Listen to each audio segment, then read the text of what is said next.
Okay, so let's move from denial and let's go into the second defense mechanism that we want to talk about today, which I think is one of the second most popular. So if we were playing the Family Feud, this would be the second one that gets you the second most points, right? That would be projection. Okay, projection. Wow. Okay, so what is projection? Misinterpreting what's inside of ourselves and assuming that it's coming from someone else. We often project our unwanted feelings on another person, right? We project. And maybe perhaps if we aren't happy about the relationship, we also feel that the other person's not happy with the relationship. If we're lying, we feel that everybody else is lying, that kind of thing. So, Lisa, I mean, thinking about projection, define projection in your thoughts. Well, I think you did a great job. It's really just taking things that, again, you don't want to face about yourself. You don't want to look at in yourself and seeing it in someone else, because that's a safer place to view any problem, right? If you don't want to see something in yourself because you're too ashamed, it's too painful, don't want to really admit that you're a human. Mm-hmm. You know, we want to be perfectionistic or whatever. So we start to see those things in other people, that it's not me, it's you. It's not me, it's you. Yes, exactly. And projection is interesting because I find that projection works a lot of times, unfortunately, in relationships, in marriages, in friendships, where we don't realize what's really happening. And also, almost we're in a denial that we're projecting on other people, and we don't realize that someone might be projecting on us. That's why sometimes when somebody might say that we are a certain way, or you're a narcissist, or something about that, and we're like, am I? I mean, let me go in and really think about that. Let me do the due diligence. But it's like, I don't think I am, but maybe I am because they say I am, you know? Right. And that can be really painful too, especially if this is your wife or husband that's saying that, or a good friend. It might make you question yourself, and you might not realize that someone is actually projecting upon you. Absolutely. And I think that, it's always good to be honest and reflective of yourself. When I always think it's a great practice, if somebody says something like that, consider it for a minute. But if it's just not true, toss it aside. And many times, like this has been said 1,000 times, but I think it's very true about this, is that what people say to us, about us, how they behave, is generally a much larger reflection on them and their internal process and their internal world than it is on us. So most of the time, when and we have to look at this in ourselves, right? We're seeing, things through what I call crap colored glasses. Sometimes that's our lens. And I think this defense mechanism has a lot to do with the lens through which we're seeing the world. And so, and we think because we've got crap colored glasses on, someone else might have rose colored glasses on. And so they see the world through that lens. And then we think everyone is seeing what we're seeing. And it's really more about us and what's going on with us. So true. And projection is interesting too. We might do that without even knowing, right? So a lot of times we might walk into a room thinking certain things about ourselves. Maybe we're feeling pretty low. Maybe we're feeling stressed out. Maybe we're feeling like everybody's been picking on us. We go into a room, run into some people, and we automatically are feeling certain ways, and we're seeing their reaction, and it's basically completing our thought. We're allowing it to complete our thought. Maybe we saw somebody look at us funny. We didn't realize that they were, they had acid reflux or something. And so we interpret what they're doing like, oh, here we go. I'm being judged again. Everybody's judging me. Right. But again, that's kind of a way of projection too. Absolutely. But it's subtle, and it's actually us projecting on other people our internal feelings and thoughts about ourselves. Absolutely. I call this living in someone else's head, or letting someone else live in your head. We do this a lot. It causes people a lot of pain, unnecessary suffering.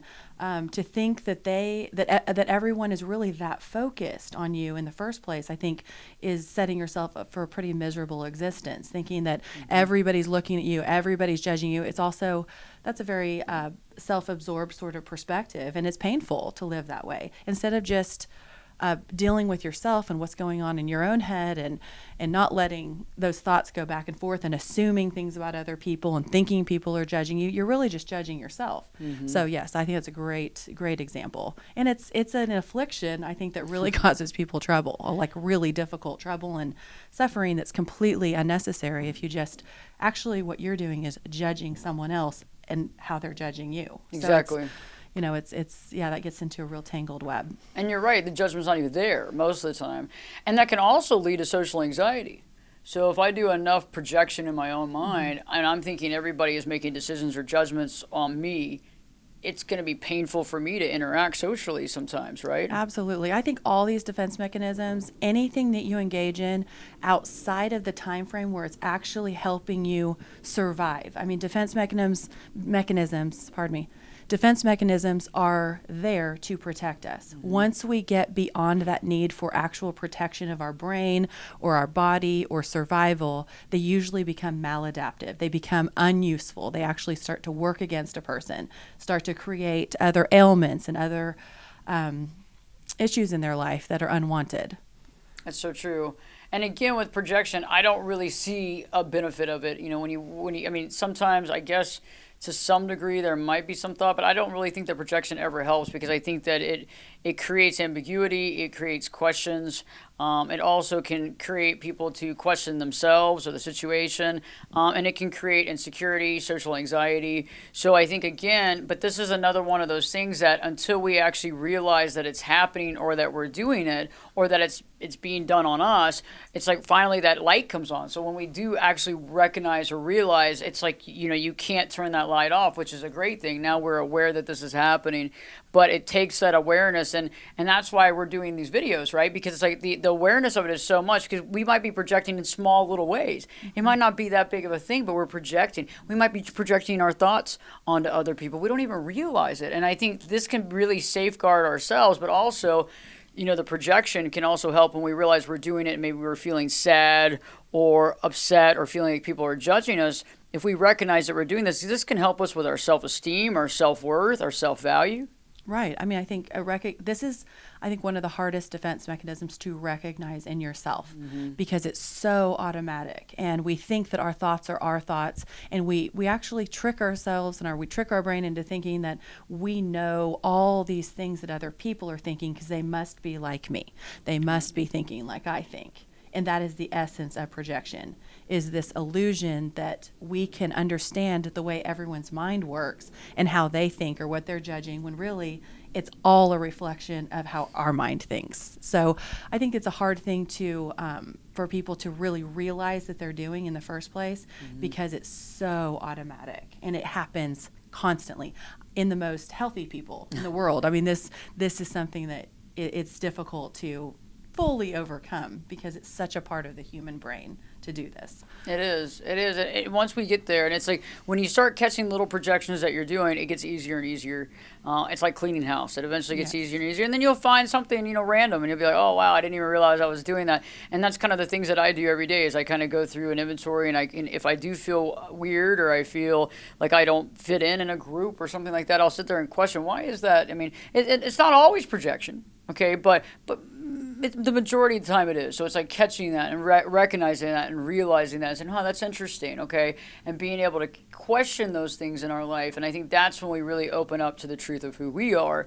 And then we allow ourselves to be positively, authentically vulnerable. And vulnerable is not a bad thing. I mean, we want to turn vulnerable into a good thing, because when you are really successful in your life, and I'm talking about mentally, emotionally, spiritually successful, we're able to say it how we feel and not worry, and be able to be honest and be positive, or be neutral in ourselves, and be able to communicate that to others, and not worry about what others think or feel, because we're actually gotten right with ourselves. Absolutely. I think that's great. I mean, isn't that the goal, right? To just be good with who you are, be authentic, be vulnerable in a positive way, right? So be able to be yourself in your own skin, and then bring that into a room or into the world.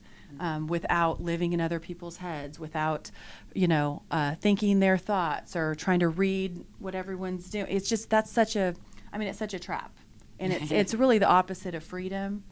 And it's something that really I think it just entangles people. And I just think, freedom from all that stuff is really the end goal. Very difficult, but a very worthy journey. Very true. Not being trapped in our own mind and issues. That's so true. I hope this video has helped you all. Please share it with your family and friends. If you haven't already, please subscribe to the channel and give us a thumbs up if you like the content that Lisa and I have been talking about, because I think it's timely, right? I mean, we all have to connect with this, and being able to see if it's happening to us, or if we're actually doing it to ourselves or to others, is very valuable.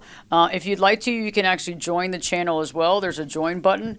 And in the meantime, if you have some thoughts on denial or projection, if you've been recently projected upon, write a little comment here in the comment section about how you realized that projection was taking place in your life. If you've realized that you've been projecting on others, write a little comment about how you realized that, because that can really help other people that are reading not only the comments but watching the video to understand better what's going on in their life. And so we're all here to help each other. There's no judgment. So the more help that you can help other people, the better it is. And the more that what you learn goes out and actually radiates for other people's knowledge and allows them to live their life. By the way, don't forget to live your true life.